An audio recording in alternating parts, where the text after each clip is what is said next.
सबसे बड़ा धनी कौन है? सबसे बड़ा सुखी कौन है? सबसे बड़ा गरीब कौन है? सबसे बड़ा विष क्या है? एक बार की बात है, एक कुएं पर एक स्त्री पानी भर रही थी। तभी उस रास्ते से एक राहगीर गुजर रहा था। वो राहगीर अपने शहर का बहुत ही धनवान व्यक्ति था। व्यापार के लिए कहीं जा रहा था। जेठ का महीना था, चिलचिलाती धूप पड़ रही थी। धनी व्यक्ति को बहुत जोर की प्यास लग रही थी। उसने देखा कि थोड़ी दूरी पर एक स्त्री कुएं से पानी निकाल रही है। पानी देखकर उसकी प्यास और भी जोर पकड़ने लगी। वह धनी व्यक्ति महिला के पास गया और बोला, हे बहन, मैं इस शहर का सबसे धनी व्यक्ति हूँ। मुझे बहुत जोर की प्यास लगी है, क्या तुम मुझे जल पिला सकती हो? महिला बहुत ही बुद्धिमान औरत थी। धनी व्यक्ति के आग्रह करने पर पनिहारी कहने लगी, हे भाई साहब, आपने कहा कि मैं इस शहर का सबसे धनी व्यक्ति हूं, मुझे पानी पिला दो। मैं आपसे जानना चाहती हूं कि धनी होने से प्यास का क्या संबंध? यदि आप ये नहीं कहते कि मैं धनी व्यक्ति हूं, पानी तो मैं तब भी आपको पिलाती, क्योंकि प्यास अमीर हो या गरीब दोनों को एक जैसी लगती है। पानी और प्यास का अमीरी गरीबी से कोई संबंध नहीं, और ना ही ये पानी किसी के साथ भेदभाव करता है। पर आपने अपने को धनी बताकर इस स्थान पर भेदभाव जरूर कर दिया है। अब मैं आपको पानी तभी पिलाऊंगी जब तुम मेरे प्रश्न का उत्तर दोगे। तुम मुझे बताओ कि तुम कौन से धनी हो? धनी तो बहुत हैं।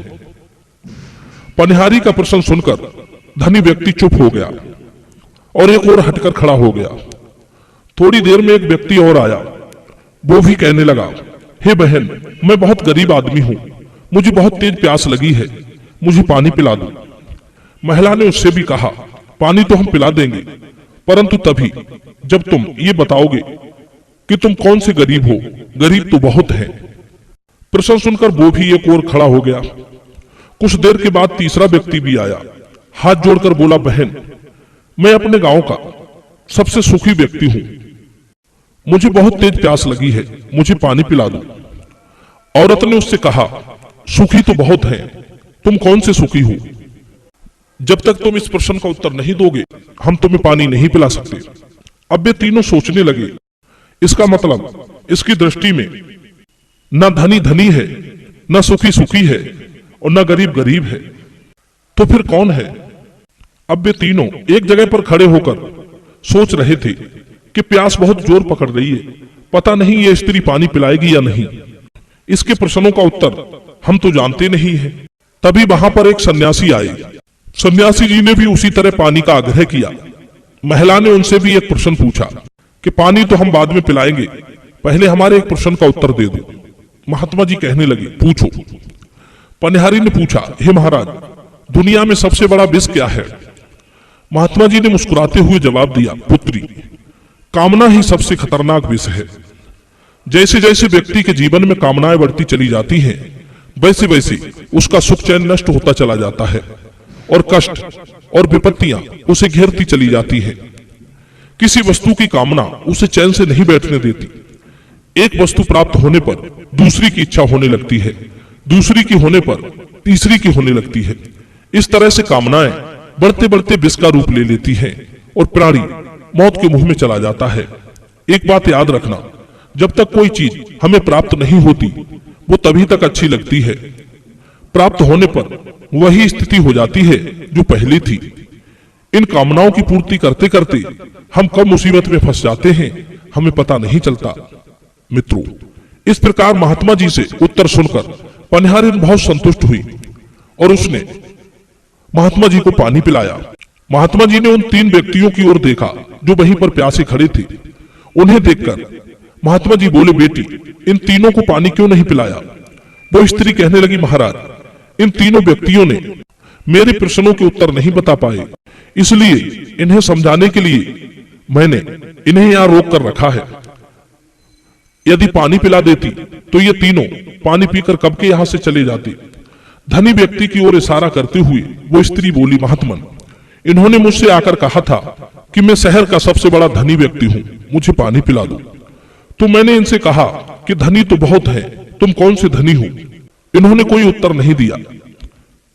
दूसरे व्यक्ति ने भी कहा कि मैं बहुत गरीब हूं। तो मैंने उससे भी पूछा कि गरीब तो बहुत हैं, तुम कौन से गरीब हो। इसके बाद तीसरा व्यक्ति आया, उसने भी कहा, उसने कहा मैं बहुत सुखी हूं। मैंने उससे भी वही बात कही कि सुखी तो इस दुनिया में बहुत है, तुम कौन से सुखी हो। ये तीनों मेरे प्रश्नों का उत्तर नहीं दे पाए।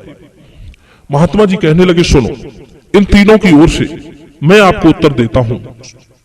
जो मनुष्य प्रिय और अप्रिय, सुख और दुख, भूत और भविष्य, सम और विषम परिस्थितियों में एक सा रहता है, वही सबसे बड़ा धनी है।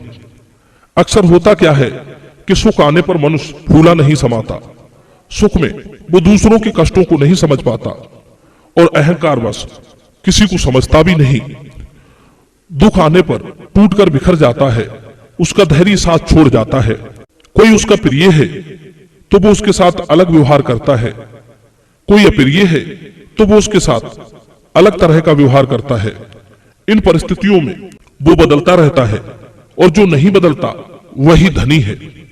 जो भूत, वर्तमान और भविष्य के सभी विषयों की ओर से इच्छा रहित, शांति चित्त, सुप्रसन्न और योग युक्त है, वही सब धनियों का स्वामी है। सबसे बड़ा गरीब वो है जिसका आत्मबल कमजोर है, जो अकर्मण्य है, जो आलसी है। ऐसा व्यक्ति करने योग्य कार्य को भी नहीं करता और जब करता है तो वो अपने कार्य का विपरीत फल पाता है। बहुत से लोग दुनिया में ऐसे हैं जो ये चाहते हैं कि उन्हें कुछ भी ना करना पड़े और सब सुख उन्हें प्राप्त हो जाए। ऐसे लोग ही गरीब कहलाते हैं। सबसे बड़ा सुखी कौन है? इसका उत्तर है कि जिस पुरुष पर ऋण नहीं है और जो परदेश में नहीं है, वो भले ही 5वें या 6ठे दिन अपने घर के भीतर साग पात ही पकाकर खाता हो, तो वही व्यक्ति सबसे बड़ा सुखी है। मित्रों, इस प्रकार महात्मा जी ने उन तीनों की ओर से महिला को उत्तर दिया। महिला बहुत प्रसन्न हुई। इस प्रकार उस पनिहारिन ने उन तीनों को जल पिलाकर विदा किया। मित्रों, ये वीडियो आपको कैसी लगी, आप हमें कमेंट के द्वारा अवश्य बताना। आप सभी का बहुत बहुत धन्यवाद।